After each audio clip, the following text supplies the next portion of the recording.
All right, now this next issue is begging attention, but for the most part, it's going under the radar. American citizens living in Israel saying they've been trapped, abandoned, and even held hostage by the suspension of American citizen services at United States embassies. In fact, it's currently virtually impossible to get an appointment in Israel before August of 2022, meaning that even renewing a passport or filing for a new one for minors can be effectively impossible. And the massive backlog only getting worse following the cancellation of services first due to COVID and then again in May due to the conflict with Hamas in Gaza. The silver lining is that Yad Olim, or the Hand for Immigrants organization, is working to address this growing problem. Rabbi Dov Lipman, founder and director of government relations for Yad Olim and former Yesh Atid Knesset member, joins me with answers. Rabbi, thanks so much for being with us again. Now, could you put this into perspective for us, please? How bad is the backlog, and in what ways specifically are Americans in Israel being affected? What services are unavailable?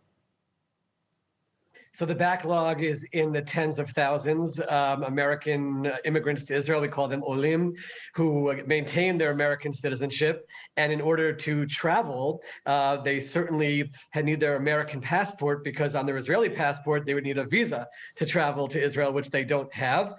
And passports have expired, children have been born, and the services have pretty much ceased, and it's almost impossible to get an appointment. There was a law change or a policy change to allow people who had their passports expire during the past year, during Corona, to travel to the United States with the expired passport. But two things. First of all, while they're in America, they would be required to get a new one, which is almost impossible to do. Or some of them even submitted their expired passports and never got anything back, and now they have nothing in their hands. So you're talking about people who literally during the summer would normally just travel. It's part of living in Israel as an olim, as an immigrant for the United States. You travel, you go visit your family. And now, Aaron, people are trapped on both sides, because we've been dealing this whole year with trying to get the American families to come to Israel and navigate people through all of that. And now the other option, which people wanted to have, which was just to go to America, is also being closed before them. That's a big impetus for why we started Yad Olim. All right, well, so I also understand that this has actually erupted into even a black market for appointments.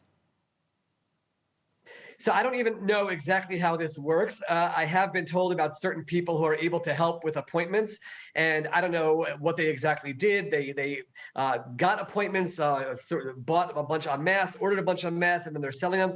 I don't know how that all works. I know that we're trying to work through the regular authorities and try to find solutions. It has not been simple at all. And that's why I mentioned to you, one of the things that we're trying to do is that people who move to Israel shouldn't have these frustrations of bureaucracy, both on the Israeli side and dealing with the American side. And therefore, Yad Olim has been established to be an organization to help people through those processes, and also, very importantly, to be able to lobby both the Israeli government and, when necessary, to work with the American government to deal with issues that come up. Yeah, could you please maybe expand a little bit on what specifically Yad Olim is doing to get the ball rolling, and especially now President Biden finally appointing or nominating Thomas Nides as the U.S. envoy to Israel, the official envoy finally.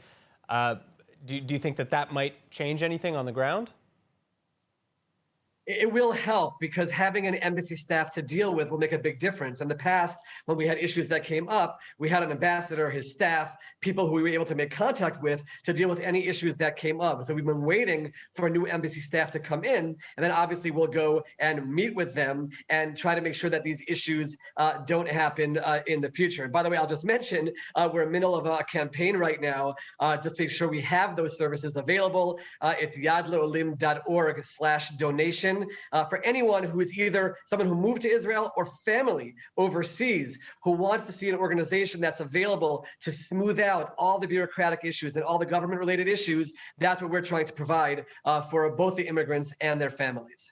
All right, Yad Olim, Rabbi Dov Lipman, thank you so much. Thank you, Aaron.